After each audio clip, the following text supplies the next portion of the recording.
Hi friends, బాధలో ఉన్నప్పుడు బుర్ర వాడితే బాధ పోతుందంట. నమ్మట్లేదా?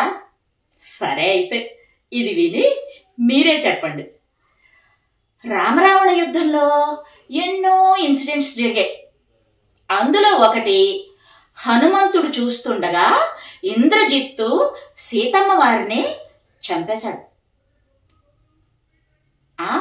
మీరు విన్నది నిజమే. ఇంద్రజిత్తు తనకున్న పవర్స్తో ఒక ఇల్యూషన్ క్రియేట్ చేశాడు. సీతమ్మల ఒకరిని తన రథంలో కూర్చోబెట్టుకున్నట్టు, ఇంకా ఎదురుగుండా హనుమంతుడితో కావాలని ఇదిగో సీతమ్మ అని చూపించి ఆ మాయా సీతని చంపేస్తాడు. అంతే, హనుమంతుల వారు నిజంగానే ఇంద్రజిత్తు సీతమ్మని చంపేశాడేమో అనుకున్నాడు. వెంటనే శ్రీరాముడి దగ్గరికి వచ్చి తను చూసింది చెప్పాడు.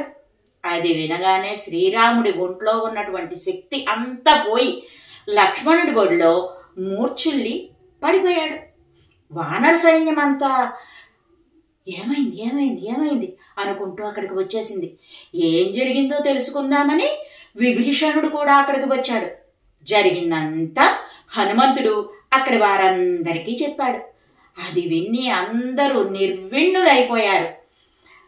ఒక్క విభీషణుడు మాత్రం ఒక్క క్షణం కళ్ళు మూసుకొని ఆలోచించాడు. వెంటనే శ్రీరామచంద్రుడితోటి ఇది ఖచ్చితంగా ఇంద్రజిత్ మాయ, తాను ఒక భయంకరమైన యుద్ధం చేయాలి అని డిసైడ్ అయినప్పుడు ఆ యుద్ధానికి ముందు ఒక యాగం పూజ చేస్తాడు. ఆ యాగం గాని నిర్విఘ్నంగా పూర్తయిందా ఇక తనని ఓడించడం చాలా కష్టమైపోతుంది. మనలో ఎవ్వరూ కూడా తన యాగాన్ని డిస్టర్బ్ చేయకుండా ఉండాలంటే మనల్ని మాయలో పడేయాలి, భయభ్రాంతుల్ని చేయాలి. అదే ఇంద్రజిత్తు చేశాడు. ఐ అష్యూర్ యు, ఖచ్చితంగా సీతమ్మ బతికే ఉంది. మేము ఆ ఇంద్రజిత్ని యాగం పూర్తి చేయనీయకుండా ఆపి చంపేసి వస్తాం అని తమ వెంట లక్ష్మణస్వామిని పంపించమని రిక్వెస్ట్ చేశాడు. తీరా వెళ్ళి చూస్తే నిజంగానే ఇంద్రజిత్ యాగం చేస్తూ కనిపించాడు.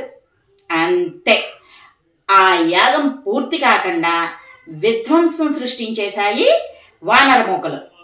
ఇంకప్పుడు లక్ష్మణుడికి ఇంద్రజిత్కి మధ్య భయంకరమైనటువంటి యుద్ధం జరిగింది. ఫైనల్లీ లక్ష్మణుడు ఇంద్రజిత్ని చంపేశాడు. సో విభీషణుడికి మంచి ఆలోచన వచ్చింది. ఆ టైంలో ఇచ్చినటువంటి చక్కటి సలహా లక్ష్మణస్వామిని, శ్రీరామచంద్రుణ్ణి, సీతమ్మ తల్లిని, ఇటు వానర సైన్యాన్ని, అటు అయోధ్యావాసుల్ని ఎంతమందిని సేవ్ చేసింది. అందుకే ఎంత బాధలో ఉన్నా కూడా ఒక్కసారి ప్రాబ్లంకి సొల్యూషన్ దిశగా ఆలోచిస్తే ఖచ్చితంగా సాల్వ్ చేయడానికి మనకి ఒక అవకాశం దొరికే తీరుతుంది. సో బుర్ర వాడండి, బాధపడకండి. ఇదే ఇప్పటి నుంచి మన స్లోగన్.